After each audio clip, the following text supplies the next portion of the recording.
چاول کے اوپر سے کبھی پانی مت پیو ورنہ پیٹ باہر آ جائے گا۔ پیاز کا اچار جسم میں خون کی کمی دور کرتا ہے اور جسم کے زہریلے مادوں کو خارج کرتا ہے۔ سرکے میں پیاز کا اچار بنا کر کھانا اکثیر ہے۔ منہ پر جھریوں والی عورت چاولوں کو پیس کر اس میں لیموں کے قطرے ڈال کر لگائے 3 دن میں چہرہ جھریوں سے صاف ہو جائے گا۔ شہد کو سرکے میں گھولیں اور اس کی کلیاں کریں، دانت اور مسوڑھے اس سے مضبوط ہو جائیں گے۔ روزانہ لہسن کے 2 جوے اور 1 چائے کا چمچ شہد سے بلڈ پریشر بالکل نارمل رہتا ہے۔ ہونٹ نرم اور ملائم اور خوبصورت رکھنے ہوں تو پیٹرولیم جیلی میں شہد ملا کر ہونٹوں پر لگائیں۔ آئرن کی کمی دور کرنے کے لیے پالک اور گوبھی کا استعمال کریں۔ آدھے سر کا درد ہونے پر پیاز خوب باریک کر کے پاؤں کی تلیوں پر ملیں، اس سے سر کا درد دور ہو جائے گا۔ پیاز دہی کے ساتھ کھانے سے ڈائریا نہیں ہوتا۔ کانٹا چبھنے پر پیاز اور گڑ ملا کر اس جگہ پر باندھیں تو کانٹا خود بخود نکل جائے گا۔ خربوزے کے چھلکے سکھائیں اور اسے پیس کر رکھ لیں۔ جب گوشت جلدی گلانا ہو تو اس میں 3 سے 4 چٹکی ڈال دیں، اس سے گوشت جلدی گل جائے گا۔ دودھ گرم کر کے اس میں تھوڑی سی سونف ڈال کر پینے سے کمر درد سے ہمیشہ کے لیے چھٹکارا مل جاتا ہے۔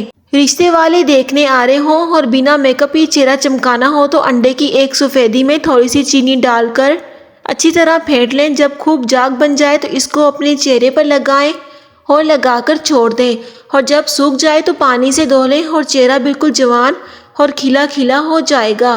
صبح آنکھ کھلتے ہی اپنے ہاتھ کی انگلیوں کو اچھی طرح سے ایک دوسرے پر رکھ کر دبائیں۔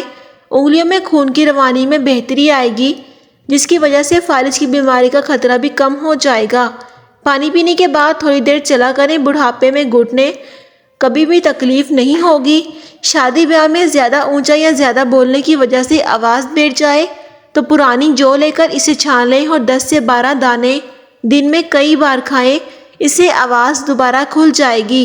سانس کے مرض میں صبح نہار منہ پیاز کا عرق پینے سے مرض میں افاقہ ہوتا ہے۔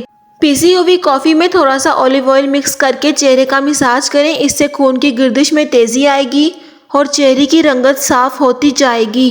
اگر ہاتھ یا پیر جل جائے تو فوراً پانی میں نمک گھول کر لگانے سے چھالا نہیں پڑے گا۔ کسی تقریب میں جانا ہو اور منہ سے بدبو آتی ہو تو تھوڑی سی سونف چباتے رہیں، اس طرح منہ سے بدبو نہیں آئے گی۔ پیاز کا عرق نکال کر چہرے پر لگانے سے داغ دھبے دور ہو جاتے ہیں۔ جس عورت کا شوہر زیادہ پیسے کماتا ہو وہ عورت بے پناہ محبت کرنے والی ہوتی ہے۔ کمر میں درد رہتا ہو تو سونے سے پہلے الٹا لیٹ کر تھوڑی دیر کمر پر وزن رکھ دیا کرو، اس سے کمر کا درد ختم ہو جائے گا۔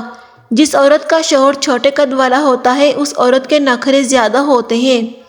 بال سیدھے اور سلکی کرنے ہوں اور ہیئر ڈرائی نہ ہو تو ایک کیلے کو دہی اور شہد میں ملا کر پیسٹ بنا لیں اور بالوں میں لگائیں۔ 1 گھنٹے بعد شیمپو سے دھو لیں، بال سلکی اور چمکدار سیدھے ہو جائیں گے۔ اگر شادی کے کسی بھی فنکشن میں جانا ہو اور چہرے پر دانے نکل آئیں تو برف کا ایک ٹکڑا لے کر کپڑے میں لپیٹ کر کچھ دیر کے لیے دانے پر رکھیں، کچھ ہی دیر میں دانہ اچھا خاصا کم ہو جائے گا۔ پیاز کے عرق میں شہد ملا کر کھانے سے پرانی کھانسی دور ہو جاتی ہے۔ فریج میں اگر ایک کچا پیاز رکھ دیا جائے تو دوسرے پھلوں کی بو نہیں آتی۔ جب آٹا گوندھیں تو نمک اور پانی کے ساتھ کھانے کے 2 چمچ کوکنگ آئل پانی میں شامل کر کے آٹا گوندھیں تو روٹی نہایت ہی نرم بنے گی۔ کچے انڈے کھانے سے نیند کم آتی ہے۔ ناف میں تیل ڈالنے سے طاقت ملتی ہے۔ بکری کا دودھ پینے سے نظر تیز ہوتی ہے۔ سونے سے پہلے ادرک کھاؤ، کبھی پیٹ باہر نہیں آئے گا۔ نہانے سے پہلے نمک چکھ لیا کرو، کبھی خارش نہیں ہوگی۔ چلنے سے قبل کھجور کھا لیا کرو، کبھی بیمار نہیں ہوگے۔ کھانا کھانے سے قبل گڑ کھا لو، کبھی بوڑھے نہیں ہوگے۔ چاولوں کو ابالنے کے بعد اس میں 1 چمچ گھی ڈالنے سے چاول الگ ہو جائیں گے، اور چاولوں میں مناسب مقدار میں لیموں کا رس ڈالنے سے چاول سفید اور خوش ذائقہ ہو جاتے ہیں۔ زیتون کا تیل جسم پر لگانے سے جسم 40 دن تک شیطان سے محفوظ رہتا ہے۔ تحقیق سے ثابت ہوا ہے کہ جب انسان مسکراتا ہے تو اس سے اعصابی تناؤ میں شدت کم ہو جاتی ہے اور دل پر دباؤ میں بھی کمی آتی ہے۔ رنگ گورا کرنا چاہتے ہو تو دہی میں بادام ڈال کر کھاؤ۔